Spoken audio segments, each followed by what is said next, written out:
most games missed at AFL level do come from concussions. What we do want to control are things like your tackle technique under fatigue.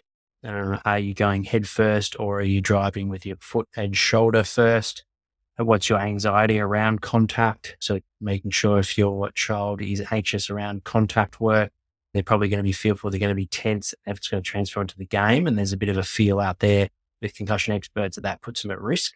So we want them to have confidence in their technique and understanding what success feels like with tackle technique, both fresh, but also under fatigue, where potentially they're not going to think as sharp. Get kids practicing one-on-one and practicing in a controlled format early on and getting used to being tackled. What we do know is most concussions happen from the tackler, so not from the ball carrier. So that should help you inform in terms of your exercise selections and drills. There seems to be a higher risk if your flexion to extension ratio, so flexion being when we're pressing forwards to the way that you're facing, compared to extension being pressing back behind you. We want to have a ratio of above 0.6, the research is showing at the moment. It is important to understand there's not a lot of research on AFL athletes in this space, so it's pretty new. But at the moment, there's not a real understanding of lateral flexion and comparing side to side.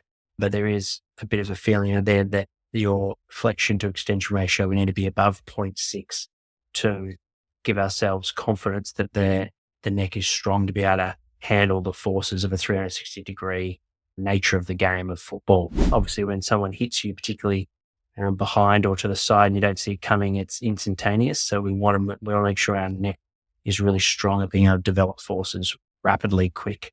So working on that in the gym, you can do it both yielding with a cable attached to the player, where if they don't get in a good position, tucking the chin, making sure they're in a nice upright posture, they're not shrugging their shoulders using the upper traps, they're using all their neck muscles, both flexors and head extensors. So make sure you work on that flexion, work on extension, and work on lateral flexion both ways. So 4 different directions, and also holding that for 5 seconds per rep.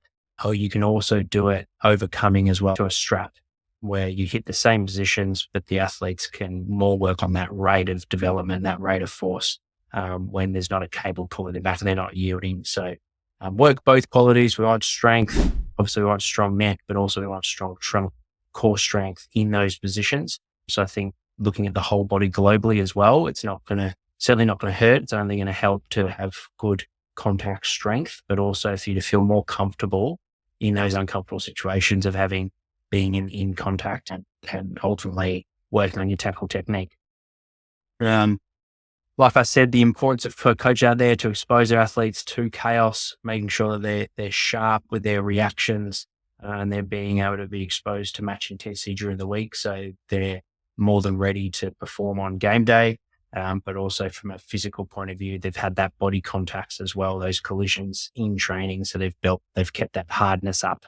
As we all know, if you play contact sports, if you don't have contact for a long period of time and then you get into it, you're more likely for your head to move around or not feel as strong in those collisions and bumps. A couple of papers as well that are interesting for those athletes dealing with concussion and their return to play. There's some notable, it takes a long time, not just the 21-day protocol the 12-day protocol for an athlete with their decision-making and skill acquisition. So from a performance point of view, we want to be exposing them to as much decision-making as possible. It's not going to bring on strong symptoms, but challenging that decision-making, they can do that simply by tracking a player if they're not involved in training.